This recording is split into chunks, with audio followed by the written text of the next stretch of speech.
The storm didn't want me to go in, but my boss did. Sometimes the real horror isn't the storm outside, it's the people who force you into it.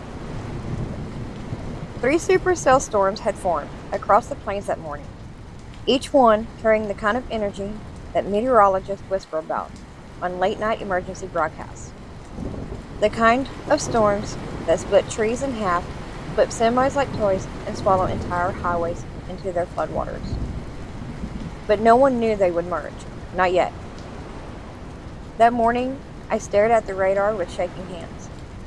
Bright red, deeper than I'd ever seen it. Tornado warnings blared from my phone like a death rattle. Confirmed touchdowns. 5 miles out. Baseball-sized hail thudded on my roof with such violence it cracked the siding. The street outside my house was already a flowing river.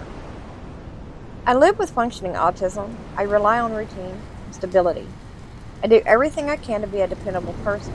I never call in, but this time, I did. I had to. I texted my manager at Burger Shack Drive-In, a greasy little fast food joint run by a man who couldn't care less if you were on fire, so long as you still punched in. He didn't respond. Instead, he made a car hop. Another employee called me. She was crying. He said, "If you don't come in right now, you're fired." He doesn't care. People are walking through the rain to get here. You only live 30 minutes away. I felt sick. I live in a rural area. The roads were flooding. My power had already gone out twice, but still, I got in my car. That was the first mistake. As I backed down my driveway, water surged over the tires. Debris floated in the streets. The wind howled like something alive. On the radio, the 3 supercells have converged. This is now being classified as a megastorm. Seek shelter immediately. I was halfway to the job when it happened. A flash of light, green, then orange. Power transformers exploding. A wind gust so strong it pushed my car sideways into a ditch. I was trapped.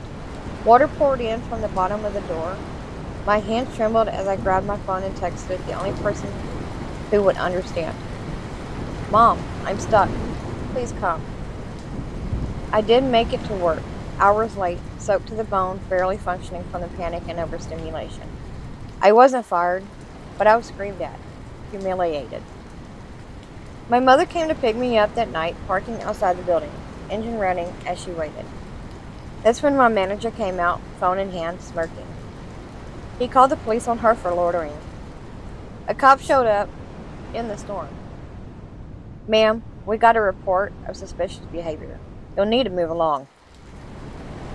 She tried to explain, tried to show my text, but he didn't care. Nobody did.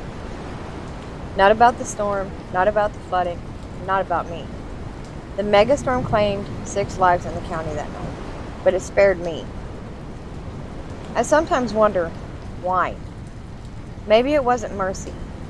Maybe it just wanted me to see the kind of monsters who hide in daylight jobs, behind counters, under name tags, and know that they're the real horror. Subscribe for more true horror, and remember, sometimes the scariest place is your job.